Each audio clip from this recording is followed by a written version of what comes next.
Você abriu aí a sua Bíblia, lá no livro de Ruth, capítulo 1. Vamos ler então, a partir do primeiro versículo. Ruth, capítulo 1, verso 1. Na época dos juízes, houve fome na terra.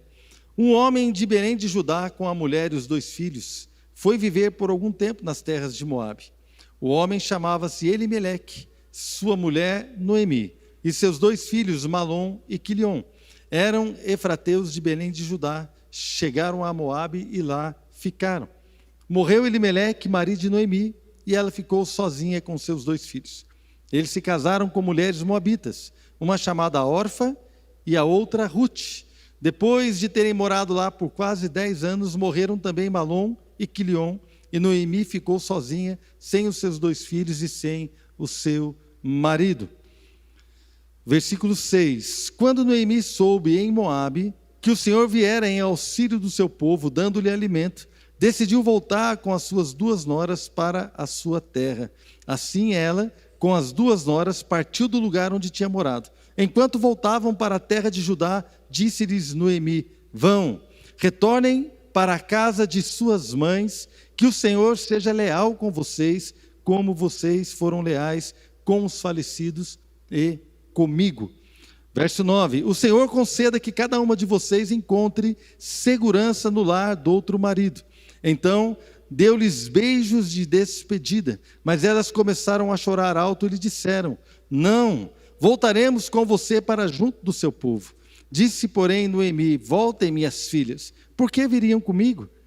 Poderia eu ainda ter filhos que viessem a ser seus maridos? Voltem, minhas filhas, vão, estou velha demais para ter outro marido, e mesmo que eu pensasse que ainda há esperança para mim, ainda que eu me casasse esta noite, e depois desse à luz filhos, iriam vocês esperar até que eles crescessem?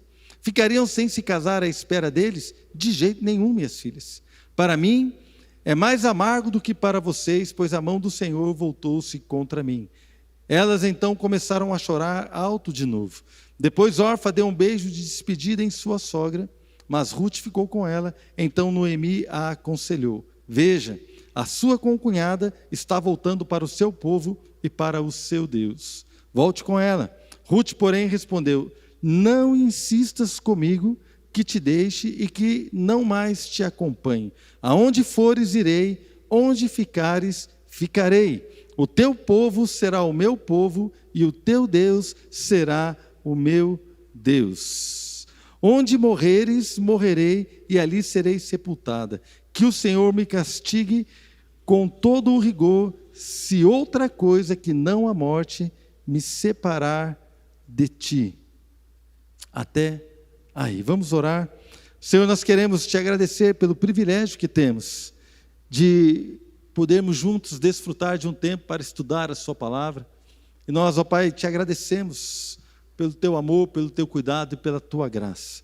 Senhor, nós oramos para que nessa noite o Senhor possa nos alcançar de tal maneira que nós sejamos fortalecidos, animados, ó Deus, reanimados, reavivados, e que possamos sair daqui cheios de alegria, de vigor, de esperança, ó Deus, e com uma decisão firme em nossos corações. Obrigado por essa história estar relatada aqui na palavra, para que nós pudéssemos ser nesses dias fortalecidos e animados. Nós te damos toda a honra e toda a glória em nome de Jesus.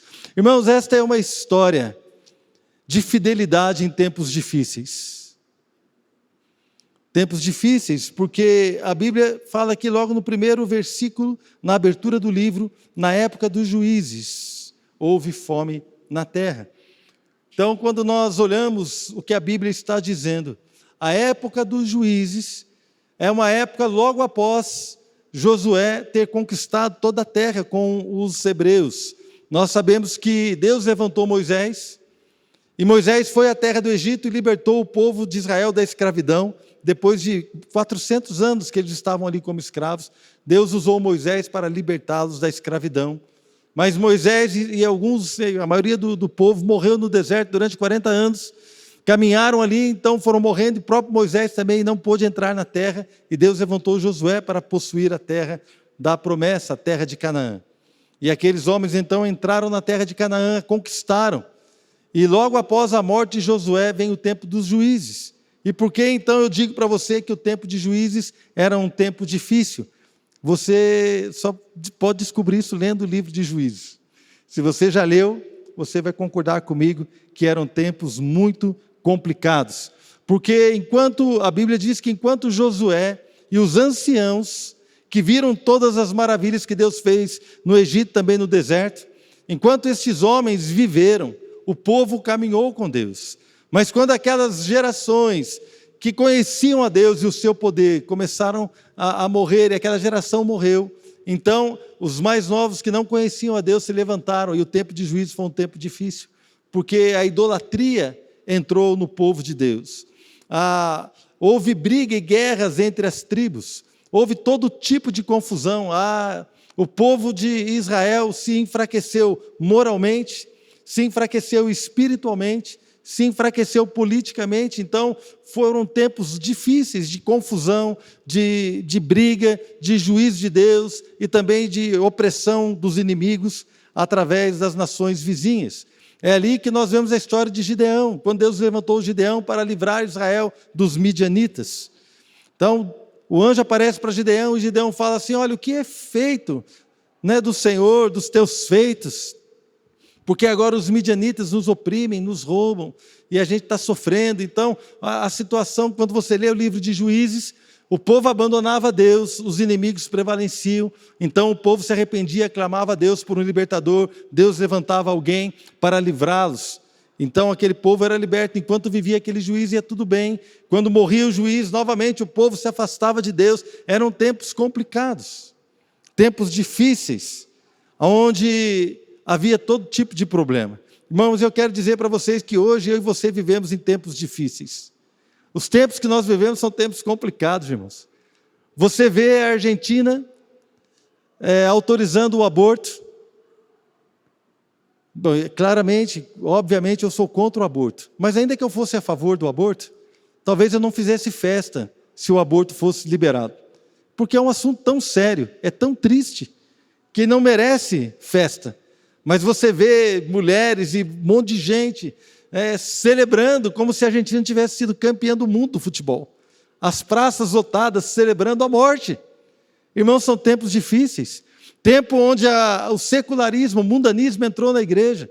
Tempo onde mesmo a igreja está enfraquecida moralmente e espiritualmente. Um tempo onde líderes têm abandonado as suas esposas, se casado com outras mulheres e sem nenhum pudor, sem nenhuma vergonha. Eles chegam aqui de frente da igreja e apresentam a nova pastora. Irmãos, são tempos difíceis, onde se a moralidade não está na igreja, onde ela vai estar?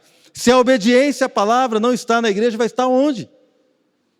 São tempos complicados, irmãos, onde nós vemos todo tipo de confusão e todo tipo de erro, todo tipo de ganância, onde realmente a Bíblia fala que nos últimos tempos o amor iria se esfriar. E isto é verdade. Nós vemos as pessoas preocupadas em resolver os seus próprios problemas, as suas dificuldades. Parece que ninguém se preocupa com o próximo, com o outro. Nós vivemos tempos difíceis, irmãos. Tempo de idolatria. Tempo onde a igreja idolatra pregadores. Tempo onde a igreja idolatra cantores gospel. Irmãos, pede autógrafo para cantor gospel. O cara é seu irmão em Cristo. É seu irmão em Cristo. Por que você vai pedir um autógrafo para o seu irmão em Cristo? Tempo onde nós temos o secularismo entrando na igreja, onde nós vemos os líderes, assim, pessoas que são expressão neste país, no louvor, na música, cantores que vão a shows mundanos, como se isso fosse algo normal. Eles falam, isso é normal. Olha, o pastor que prega contra isso é careta, o pastor precisa ser atualizado. Irmãos, eu não quero ser atualizado, eu quero ser chato mesmo, crente, em nome de Jesus. Porque eu não vou aqui com a minha boca adorar a Deus e depois cantar uma música que exalta demônios. Eu não vou aqui com a minha boca cantar a Deus que eu amo e que eu estou pronto para viver para Ele, que eu adorarei, eu me alegrarei nele. O meu prazer é estar na casa de Deus, ministrando louvor, onde flui o amor. para depois estar cantando uma música que fala de adultério, que fala de pornografia, onde tem mulheres com pouca roupa rebolando, onde tem sensualidade, homens também com todo tipo de sensualidade, com todo tipo de confusão, com tudo aquilo que a Bíblia declara que não traz bem ou benefício ao homem e à sua família. Então, nós temos hoje cristãos que estão aqui no altar ministrando louvor e adoração, mas estão nas suas casas consumindo todo tipo de sensualidade, todo tipo de pornografia. Eu acho isso um absurdo. Para mim são tempos difíceis. São tempos difíceis pregar num lugar onde a igreja é contra aquilo que nós pregamos.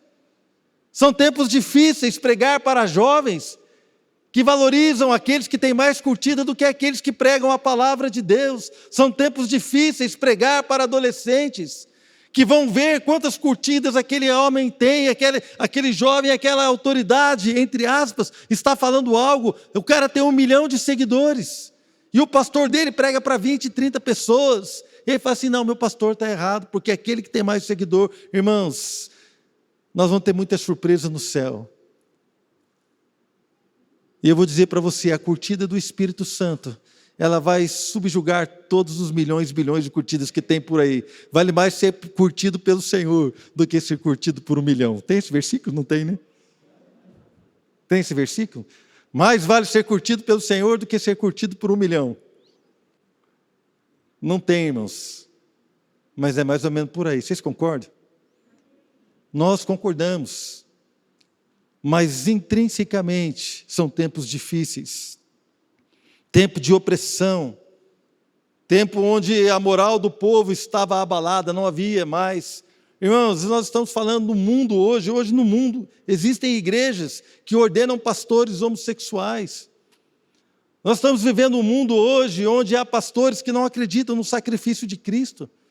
Eu li um artigo de um pastor que fala que Jesus vive, entre aspas, na memória da igreja, ou seja, o cara não acredita na ressurreição do Senhor Jesus, e ele é pastor, professor de teologia. Nós estamos vivendo tempos difíceis, onde a igreja está se afastando do Senhor. Não a nossa, graças a Deus. Vivemos tempos complicados, irmãos. Então eu me encaro aqui com essa história da família de Ruth, de Noemi, porque embora essa família também vivesse tempos difíceis, era uma família que tem uma história que passaram dificuldades, passaram lutas, passaram fome, tiveram que se mudar, tiveram que buscar alimento em outro lugar, tal, mas me parece que uma coisa neles não morreu, a fé no Deus de Israel. Por que eu digo isso? Eu digo isso por conta da declaração de Ruth, quando ela fala para a sogra dela, ela fala assim, olha, onde você for eu irei, o seu povo será o meu povo e o seu Deus será o meu Deus. Ainda que a sua sogra a tivesse abençoado para retornar para o seu povo, ainda que a sua sogra tivesse abençoado para voltar para o Deus dela, ela falou assim, não, eu conheci o Deus verdadeiro, o único Deus criador de todas as coisas. Eu vi que os seus juízos são maravilhosos, os seus pensamentos são eternos. Ele é o Criador, Ele odeia a idolatria, Ele respeita a família, Ele tem regras maravilhosas, tem juízos maravilhosos, tem uma palavra tremenda. Eu conheci esse Deus. Não, eu não quero voltar. Eu prefiro ser estrangeira na sua terra do que estar na minha terra vivendo uma mentira. Então ela conheceu o Deus que havia operado poderosamente na história de Israel. Ela conheceu o Deus que havia operado no deserto, o Deus que operou as pragas no Egito para libertar o povo da escravidão. Ela conheceu um Deus que se envolvia com o seu povo e que fazia milagres tremendos. Embora essa família tivesse tido perdas, embora essa família teve tristezas, teve todo tipo de luta, quando Noemi, ouviu falar que o favor de Deus havia voltado ali para a sua terra em Judá, lá em Belém, ela decidiu voltar, porque provavelmente a própria fome que havia em Belém, talvez fosse um tempo de juízo de Deus, um tempo onde o povo havia se apartado de Deus, mas quando Noemi ouviu falar, olha, Deus está sendo favorável novamente ao seu povo lá em Belém, então ela decidiu voltar para a presença de Deus, porque ela sabia que Deus é maravilhoso. E quando ela abençoou as suas noras, uma decidiu então aceitar a opção que Noemi deu. O nome dela era Orfa, mas Ruth falou assim, não, daqui eu não saio. A opção de Ruth envolve muitas coisas, irmãos. Embora ela tenha tido a bênção da sua sogra, ela decidiu tomar o outro caminho, ela não queria estar com a sua sogra. Porque Noemi, então, debaixo das circunstâncias, das dificuldades, ela falou assim, olha, não tem jeito, se eu não tenho mais filho, e ainda que eu me casasse hoje, eu sou velha, mas se eu me casasse hoje, tivesse outro filho, não tinha como você esperar ele crescer para você se casar com ele. Então, Noemi, apoiada nas circunstâncias, ela então dá uma palavra para sua nora Ruth.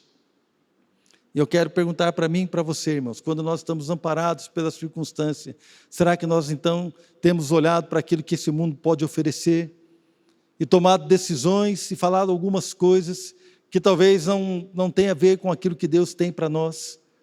Porque Ruth poderia ter desistido de seguir a Deus, mas sabe o que ela falou? Ela falou assim, olha, não tem problema. Eu não tenho a promessa de ter um marido, eu não tenho a promessa de ter um sustento, eu estou voltando para uma terra que eu não conheço, eu vou ser estrangeira num lugar que eu não conheço ninguém, não conheço nada, e eu vou estar ali, 2 viúvas, uma cuidando da outra, sem sustento, sem amparo, sem nada, sem promessa, mas com uma certeza, eu vou buscar o Deus de Israel, o único Deus, Criador do céu e da terra, e eu quero viver uma verdade, eu prefiro andar com Deus, vivendo aquilo que é realidade, aquilo que é verdadeiro, do que viver para ter outro marido, para ter outra coisa, para viver algo que seja um prazer natural, vivendo uma mentira. Esta é a opção de Ruth. E então ela decidiu, irmãos, caminhar de uma forma totalmente contrária às circunstâncias. As circunstâncias diziam que ela deveria voltar para a sua casa, mas ela decidiu viver como estrangeira. E eu quero dizer para você e para mim, quando nós aceitamos a Jesus, somos chamados a viver como estrangeiros nessa terra. Nós não somos dessa pátria, meus irmãos. Filipenses diz isso, Filipenses 3:20, porque a nossa pátria está nos céus. Amém? Nós não somos daqui. Jesus falou assim, vocês não são desse mundo. Se vocês fossem do mundo, o mundo amaria o que é dele, mas porque vocês não são do mundo, então o mundo os odeia. Eu quero dizer para você, irmãos, a igreja nunca será amada pelo mundo. Hoje as pessoas estão querendo fazer da igreja um lugar agradável para o mundo.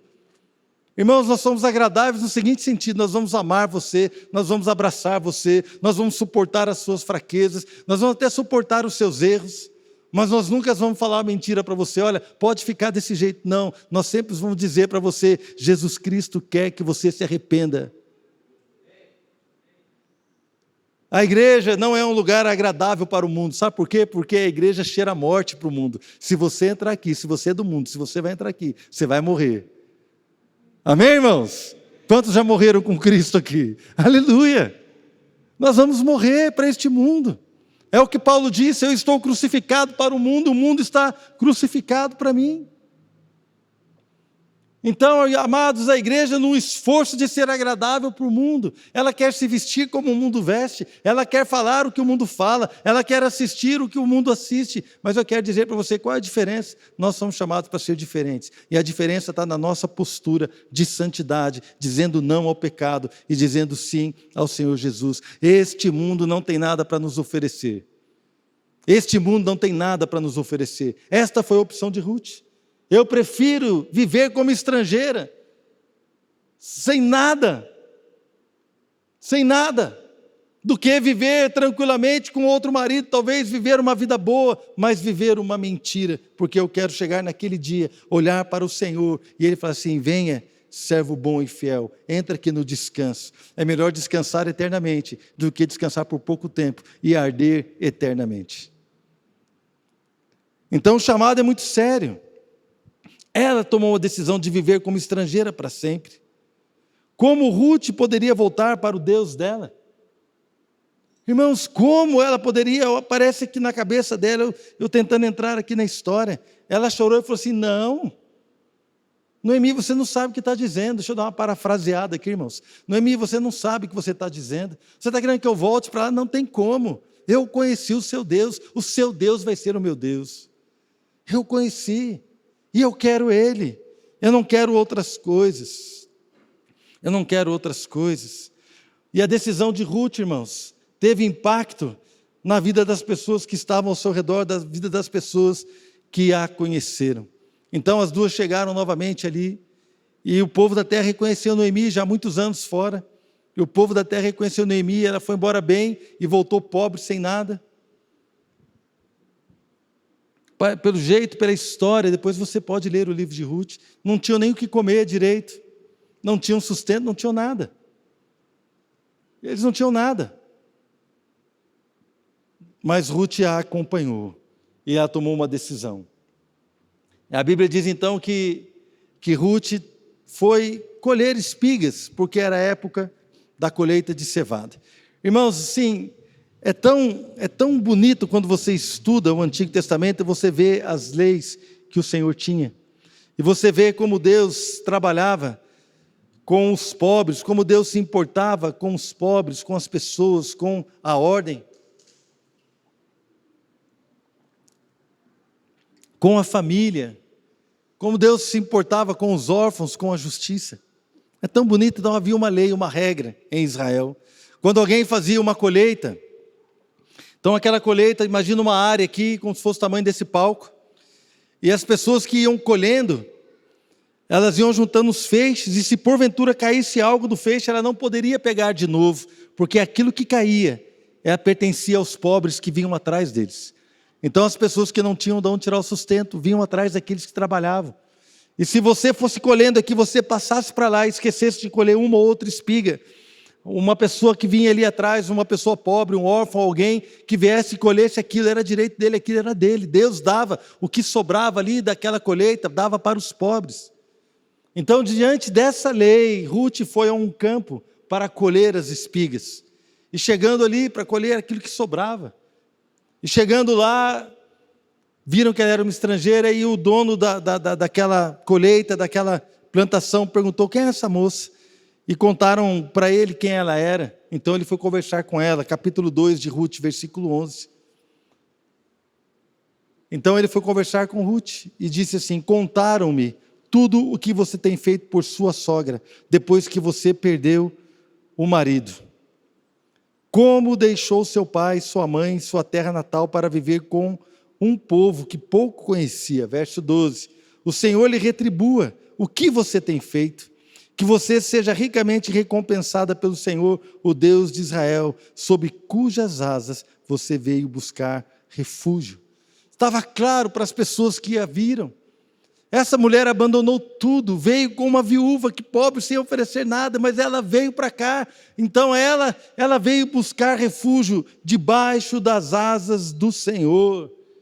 Esta opção, esta decisão e a sua atitude de estar ali trabalhando, servindo a sua sogra, tentando buscar algo, essa atitude impactou as pessoas que estavam ao seu redor. As pessoas viram que ela não esperava por falsas promessas.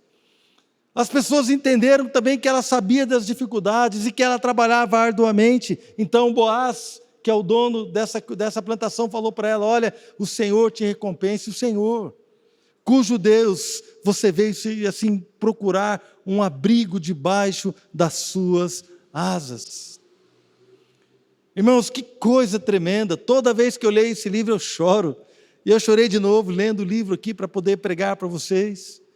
Toda vez que eu leio eu choro, irmãos, porque é de uma beleza, é de uma profundidade tremenda a atitude dessa moça, de uma jovem viúva, que não tinha nada, não tinha amparo, mas tinha algo tremendo que eu e você precisamos, que este mundo precisa, que alguém que está atravessando tempos difíceis precisa.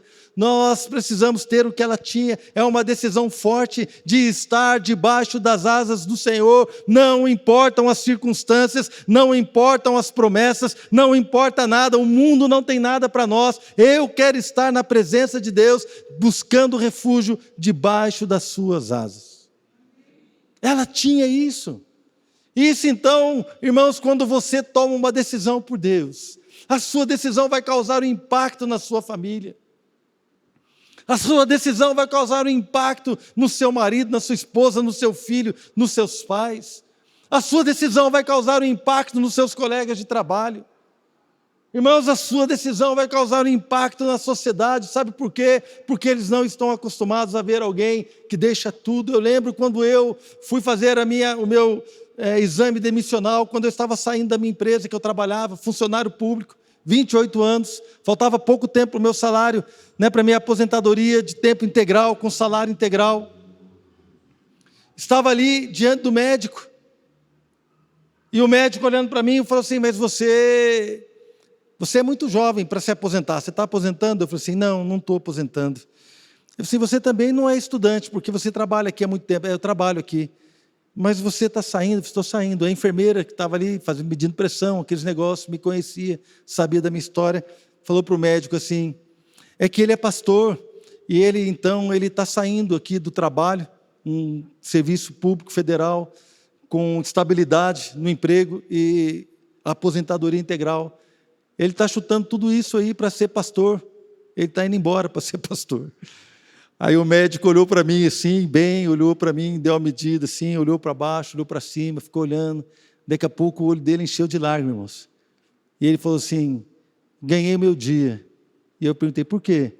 Faz muito tempo que eu não vejo uma pessoa que acredita em algo. Já pensou, irmãos?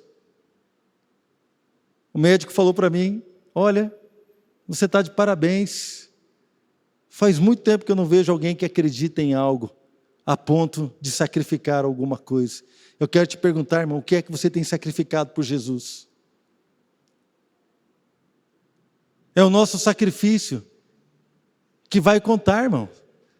As pessoas falam assim: ah, pastor, é o tempo da graça, agora não precisa mais de sacrifício, não. Agora é só bênção, agora Deus perdoa. Irmãos, a Bíblia fala: apresentei os vossos corpos como sacrifício vivo. É tempo de sacrifício ou não é, irmão? É a sua vida toda, você tem que morrer todo dia. Aquele que quiser ser meu discípulo, negue-se a si mesmo, dia após dia, tome a sua cruz e me siga. Irmãos, morrer uma vez é fácil, difícil é morrer todo dia, para servir a um Deus todo-poderoso. Mas aqueles que tomam essa decisão e fazem, querido, de acordo com aquilo que professaram, eu quero dizer para você: de maneira alguma você vai perder a sua recompensa, porque o Deus que eu conheço, o Deus Todo-Poderoso, Ele é recompensador daqueles que o buscam, e Ele não fica devendo nada para ninguém. Você vai ter a vida eterna naquele dia, aleluia, naquele dia, Ele vai nos acolher, Ele vai nos abraçar, Ele vai abrir a porta para nós e falar assim: entra no descanso do Senhor, e nós então vamos estar com Ele para sempre. Ah, querido, mas até lá eu e você precisamos ter essa atitude de fé, essa atitude que vai causar um impacto nas pessoas que estão ao nosso redor. Meu irmão, eu quero dizer para você: se ninguém olha para você de diferente, se ninguém no seu trabalho te acha estranho, se ninguém no seu trabalho acha que você, nossa, ele é diferente, ele é radical, irmão, se ninguém acha nada de você, se na sua escola, se os seus colegas de escola, de classe, não acham que você é diferente, se você é muito parecido com o mundo, eu quero te dizer algo: alguma coisa está errada. Mas se as pessoas te acham estranho, se as pessoas acham que você talvez é radical, se as pessoas acham que você é uma pessoa de opinião, e se as pessoas acham que você é, entre aspas, religioso, glória a Deus, irmão. E se alguém te persegue porque você é diferente, dê glória a Deus mais alto. Aleluia! Amém, irmãos? Quantos podem dar um glória a Deus aí toda vez que for perseguido? Glória a Deus, irmãos.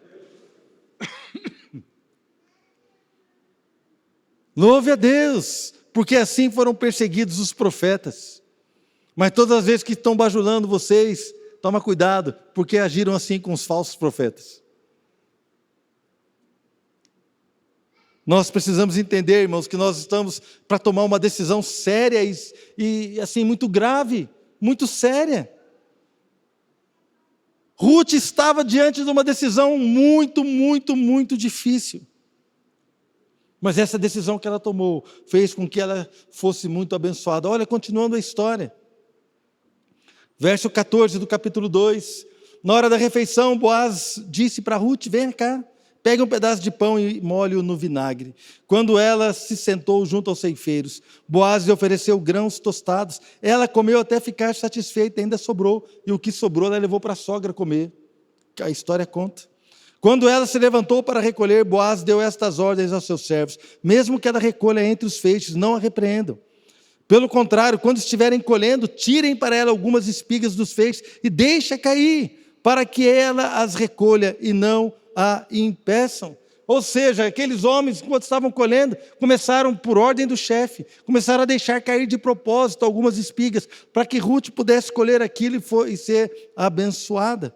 E assim Ruth, verso 17, colheu na lavoura até o entardecer, depois debulhou o que tinha juntado, quase uma arroba de cevada, aqui é um efa, outras traduções, entre 20 e 40 litros de cevada debulhada, era muita coisa, porque Deus agiu na vida dela. Deus agiu na vida dela. E eu quero liberar uma palavra, profetizar sobre a sua vida. Você nem está vendo, mas Deus está dando ordem às pessoas para que comece a deixar algumas espigas enquanto você caminha, e você vai colher coisas tremendas que você não merecia. Você vai colher coisas maravilhosas que você talvez não merecesse.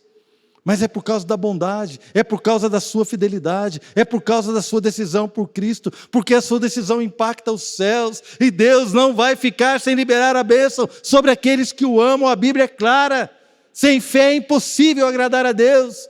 É necessário que aqueles que creem, né, que buscam a Deus, acreditem que Ele existe e que Ele é o quê?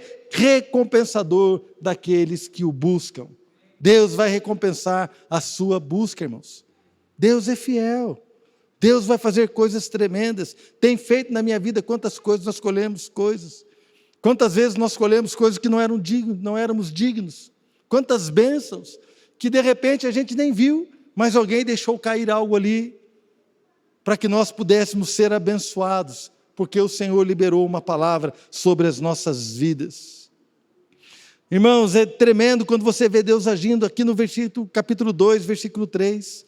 Diz que Ruth entrou por acaso na plantação, por acaso entrou justamente na parte da plantação que pertencia a Boaz, que era do clã de Elimeleque, que era resgatador. Também havia uma lei em Israel, que um parente próximo deveria comprar a propriedade, ou então suscitar filhos à viúva.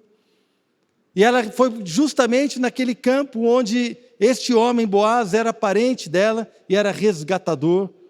E quando nós começamos a ver a história, nós vemos o quê? Que Deus restaurou a vida de Noemi, a vida de Ruth. Ruth se casou com Boaz, Boaz exerceu o seu direito de resgatador. Tem todo um contexto, tem toda uma história. Mas no final da história é isso que aconteceu. Boaz, então, ele exerce o seu direito, seu direito e o seu dever de resgatador, e ele se casa com Ruth. E ela então tem um filho com ele que se chama Obed. Obed é o pai de Jessé, e Jessé é o pai do rei Davi. Quando você olha a ascendência do Senhor Jesus Cristo, o nome de Ruth está lá. Amém, irmãos? Que coisa linda! Que coisa tremenda e maravilhosa! Que maravilhoso ver esse Deus tentando trazer essa história para os nossos dias. Como eu disse no começo, nós vivemos tempos muito difíceis. E em tempos difíceis, as decisões precisam ser firmes. Um tempo difícil que você vive, a sua decisão precisa ser firme. Firme de acordo com a palavra de Deus. Firme para crer no Senhor Jesus. Firme para não se moldar a este mundo, como diz a palavra em Romanos 12. Não vos conformeis com este século. Firme, irmão. Nós precisamos ter decisões fortes. Nós estamos aqui vendo o mundanismo entrar na igreja. Irmãos, até mesmo no campo da igreja, nós vemos no campo da teologia, onde mestres da hermenêutica e da teologia, e acadêmicos e tantas pessoas que estão estudando uma e outra coisa. A hermenêutica hoje da igreja abraça o racionalismo, ou seja, a razão vem antes do espírito. Irmãos, eu não sou contra a razão, não. Outros métodos de interpretação bíblica favorecem mais a ciência do que o sobrenatural. Irmãos, eu também não sou contra a ciência. Eu sou engenheiro, trabalhei com pesquisa, muitos anos. Trabalhei no Instituto de Pesquisa. com pesquisadores. Eu trabalhei fazendo ciência, irmãos. Eu acredito na ciência. Eu tenho a minha esposa que é dentista. Quando eu tenho um problema no dente, eu pergunto para ela o que é. Eu acredito na ciência, porque ela estudou para isso. Eu tenho uma filha que é médica. Quando eu tenho algum tipo de problema, eu falo para ela assim, olha, como é que é? E ela então, porque estudou, eu tenho uma filha que é fonoaudióloga. E eu dava aula aqui no salão sem microfone. Um dia ela falou assim, pai, o fato do senhor dar aula sem microfone, ainda que tenha poucas pessoas, o senhor fica forçando a sua garganta porque o senhor não se ouve, o salão é muito grande. Ele falou tudo o que acontecia com a voz. E ela falou assim, mesmo que tenha pouca gente, o senhor precisa usar o microfone para não forçar a sua voz. Eu acredito na ciência. Mas a ciência não pode tomar o lugar do Espírito Santo na hermenêutica. Então, queridos, estou falando para você de situações que eu vivi, de ver mestres, ver artigos acadêmicos, onde a palavra de Deus é colocada em dúvida por pastores. Pessoas que não vivem o sobrenatural questionam aquilo. Irmãos, mas eu nasci no fogo. Eu vi diante dos meus olhos a minha esposa com 1, 2 meses de convertido nós tínhamos, ela orar pela nossa faxineira, a nossa faxineira que não era cristã. Mas ela olhou para a Adriana e falou assim, olha, vocês são pessoas de fé, vocês não querem orar comigo porque eu estou aqui com uma dor no joelho e eu não consigo dobrar o meu joelho. A Adriana orou com ela, a hora que a Adriana acabou de orar, aquela mulher começou a chorar, ela começou a baixar o joelho, daqui a pouco ela começou a pular, e ela abraçava a Adriana dizendo, você me curou, e a Adriana falava assim, não fui eu que te curei, quem curou você foi Jesus. E ela abraçava a Adriana, chorava, pulava, abaixava o joelho, levantava, pulava, abraçava a Adriana e dizia, você me curou diante dos meus olhos. Eu vi o que aconteceu no livro de Atos. Quando Paulo curou ali o enfermo, um coxo, e as pessoas foram lá querer sacrificar um touro, dizendo que ele era um Deus, e Paulo e Barnabé brigando com ele, disse, não, quem curou ele foi Jesus. Eu vi isso diante dos meus olhos. A história do livro de Atos é a nossa história, irmãos. É a história da igreja, não acabou. Amém? Não acabou. Eu vi diante dos meus olhos. Quando Jesus expulsou um demônio, a Bíblia diz que aquele menino espumava, e então o demônio pegou ele espumava, e Jesus repreendeu aquele demônio, ele saiu correndo e pulou e foi dado como morto. Eu expulsei o demônio de uma mulher numa avenida aqui em São José, e quando eu cheguei perto dela, a boca dela espumava, seu cabelo ficou todo tomado de espuma, totalmente possessa. Eu repreendi aquele demônio, ela saiu correndo e mergulhou no asfalto, caiu como morta. Irmãos, a história do livro de Atos é a nossa história, é a história da igreja. Nós temos visto pessoas sendo curadas, batizadas nas águas, batizadas no Espírito Santo. Deus continua agindo. Deus continua agindo e vai agir na minha vida e na sua vida. Deus não mudou, Ele é o mesmo ontem, hoje e será eternamente. O nosso Deus está aqui para buscar uma igreja que o ama, que ama a sua palavra. Irmãos, eu estou falando isso porque eu não admito assim no meu coração, eu choro, eu fico indignado, uma indignação santa, porque quando eu vejo o mundanismo entrando na igreja, irmãos, quando eu vejo jovens, ministros jovens, falando sem nenhum temor, quando eu vejo músicos, vendo músicas, irmãos, postam vídeo nas redes sociais, ouvindo canções que fazem apologia, irmãos que estão ali pregando anarquia política, estão pregando o adultério, estão pregando a prostituição, estão pregando o uso às drogas, mas tem um som legal, tem um solo de guitarra que é bacana, tem uma virada de bateria, irmãos, deixa o cara virar a bateria lá no inferno, meu irmão. Nós somos a igreja, chamados para andar em santidade, chamados para fazer a diferença. Nada que este mundo tem serve para nós, irmãos. João vai além, João fala assim, olha, aquele que quer ser amigo do mundo, se torna inimigo de Deus. Infiéis, adúlteros, não sabeis que a amizade do mundo é inimizade contra Deus. Então não há espaço para secularismo, mundanismo na igreja. Não há, irmãos, não há. Ou é crente ou não é, irmãos. Ou é quente ou é frio, porque o morno, o morno vai ser vomitado da boca do Senhor. Irmãos, somos chamados a uma decisão. Somos chamados a uma decisão. São tempos difíceis. Mas eu quero dizer para você, não há falsas promessas aqui no Evangelho. E nós, como igreja do Senhor, não queremos fazer falsa promessa para você. Vem para cá que os seus problemas vão acabar. Vem para cá que você vai ficar rico. Vem para cá que vai acontecer isso e aquilo. Vem para cá que você vai casar. Nada disso, irmãos. Não temos falsas promessas. Nós temos só uma promessa: venha para cá, porque a fidelidade de Deus estará sobre a sua vida. Venha para cá, porque os seus pecados serão perdoados. Venha para Jesus, porque Ele vai te amar até o fim. Ele jamais vai te abandonar. Ele é fiel. Venha para cá, porque a restauração, a cura, a libertação. Essas são as promessas do Senhor. Ruth, ela decidiu e agiu à altura da decisão que ela tomou. E o Senhor hoje nos chama para tomar uma decisão também diante da sua presença. A história de Ruth está registrada, irmãos, para me encorajar. Quando eu vejo, que ela fala aqui, que coisa mais linda. Quando eu vejo o que ela fala.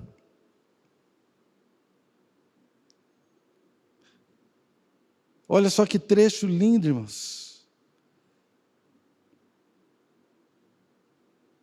Lá no versículo 16, não instes comigo para que te deixe e que não mais te acompanhe, capítulo 1, verso 16, aonde fores irei, onde ficares ficarei, o teu povo será o meu povo, e o teu Deus será o meu Deus, onde morreres morrerei, e ali serei sepultada.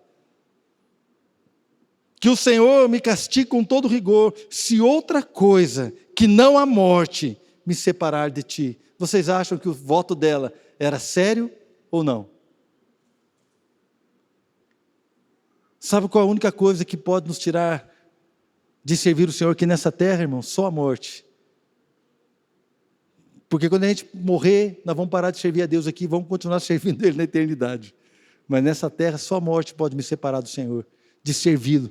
A morte não pode me separar do Senhor, né? Deixa eu corrigir. Mas a minha vida aqui serve para adorá-lo. E nada vai me tirar desse caminho. Meu irmão, nada. Como diz aquela canção que o pastor Fabiano cantava antigamente. Estou seguindo. Vai cantar? Vai cantar. A Jesus Cristo. É lindo, irmãos. É uma declaração de fé. Pode vir, pastor. Você quer decidir como Ruth decidiu?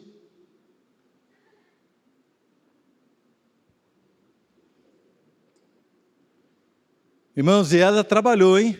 Ela foi para lá para colher o negócio, sozinha, enfrentou desafio, estrangeira, num lugar difícil, num lugar complicado, com um trabalho pesado, mas ela sabia a quem ela servia. Ela não teve medo de trabalhar não, irmãos. Amém? Nós somos crente e as coisas não vão cair do céu não, querido. Nós precisamos trabalhar. Você é jovem, tem que trabalhar, tem que estudar. Nós precisamos fazer. Precisamos servir a Deus, ficar firme nas nossas convicções. Se for para passar uma ou outra dificuldade por causa da nossa fé, nós vamos passar, irmãos. Vamos passar sem problema. Sem problema. Uma vez uma pessoa me ofereceu dinheiro para fazer algo errado no trabalho. Para vender um projeto, eu era engenheiro, fazia projetos. Para vender um projeto para uma empresa. Então imagina, eu fiz um projeto para instalar no meu laboratório. Eu estava construindo, estava com dificuldade financeira, precisava de dinheiro. E as pessoas falaram assim, olha, eu te ofereço dinheiro para você vender esse projeto para nós instalarmos lá no laboratório. Mas já estava instalado, já estava funcionando. Mas o que ele queria fazer? Ele queria pegar o meu projeto que já estava funcionando, já estava instalado, e vender para uma empresa, para aquela empresa vender para o instituto que eu trabalhava. Eu falei assim, não vou fazer isso, o meu salário me basta. Precisando, irmãos, mas eu sei a quem eu sirvo. Amém? Eu sei. Qual é o seu preço? Não tem preço, o meu preço é o sangue do Senhor Jesus na cruz do Calvário, irmão. Não tem preço. Amém? Que Ele não troque o que Deus tem para você por prazer efêmero, coisa que vai passar. Não troque aquilo que Deus te deu, a eternidade, por um prazer financeiro, sexual, seja lá o que for, pela mentira. Não troque aquilo que Deus te deu. Não troque, abrace o Senhor com todas as suas forças. Seja estrangeiro na terra, a nossa pátria está nos céus, e você verá a glória de Deus sendo derramada sobre a sua vida, e o Senhor nos basta. Queria que você orasse, enquanto o pastor Fabiano e o Dudu ministram essa canção. Aleluia, aleluia. Queridos, essa decisão tem que mover a nossa vida, amém? O seu filho tem que olhar para você e dizer assim: o meu pai tomou uma decisão. Seu filho tem que olhar para você e falar assim: a minha mãe tomou essa decisão. Meu pai é diferente. Seus pais têm que olhar para você e falar assim: não, meu filho, a minha filha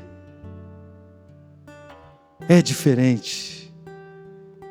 É um jovem, uma jovem que ama Deus. Nada vai tirá-los do caminho do Senhor. Irmãos, somos a igreja, amém, irmãos? Chamados para vencer, chamados para fazer a diferença nesta terra. Irmãos, o mundo, as pessoas não querem entrar numa igreja para ouvir a doutrina apenas.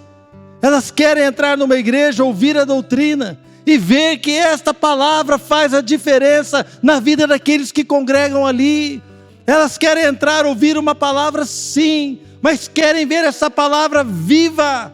A palavra viva na igreja, na minha vida, na sua vida, na minha família, na sua família, nos meus negócios, na minha vida, em qualquer lugar que eu esteja. A palavra tem que fazer a diferença. O mundo não quer ver religião, já tem religião demais. Sabe o que o mundo acha? O mundo acha que o cristianismo é uma filosofia de vida, mas não é. Cristianismo é poder. Eu não me envergonho do evangelho, porque é o poder de Deus para a salvação de todo aquele que crê. O evangelho, irmãos, não é uma filosofia, é poder. É poder. Você crê? Vamos ficar de pé. Eu queria orar com você nessa noite.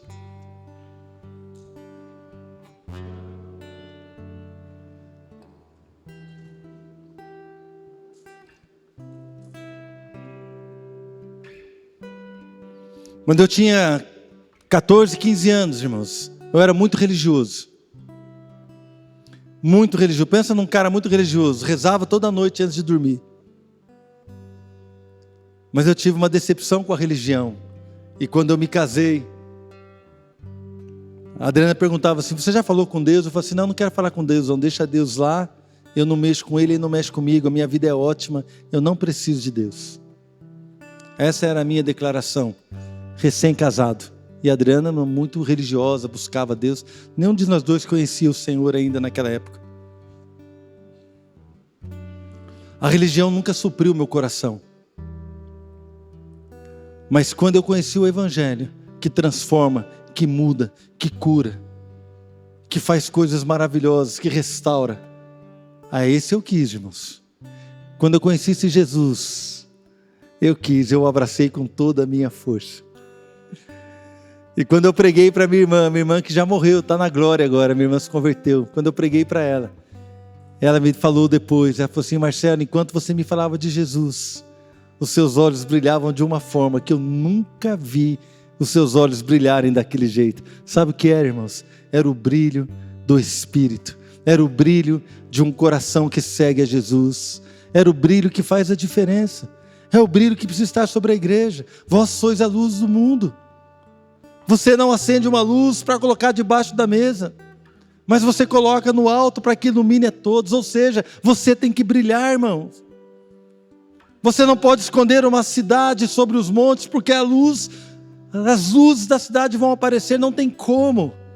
Nós somos chamados para ser a luz do mundo. Meu irmão, você tem brilhado, ô igreja, temos brilhado, temos feito a diferença, mas eu quero profetizar sobre a sua vida, para que você e eu venhamos a fazer a diferença. Pai, nós queremos te agradecer por esta palavra. Ó Deus, por este livro de Ruth que nos encoraja e que nos mostra, Pai, a decisão de uma mulher que tinha tudo para voltar para a sua terra. Deus tinha tudo para abandonar a vida contigo. Ela tinha tudo, mas não, ela decidiu porque conheceu o Senhor. E nós te louvamos porque ela não foi atrás de promessas, ela não foi atrás de riquezas, ela não foi atrás de jovens, ela não foi atrás dessas coisas, mas ela foi atrás do Senhor.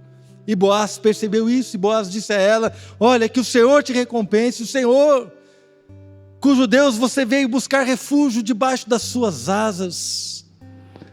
Deus, eis-nos aqui, estamos buscando refúgio hoje, debaixo das tuas asas, e que essa decisão faça toda a diferença naqueles que estão próximos a nós, e que nós possamos brilhar para a sua glória. Deus, cuida da igreja, abençoa a igreja, fortalece esta igreja, em nome de Jesus, em nome de Jesus. Amém, irmãos?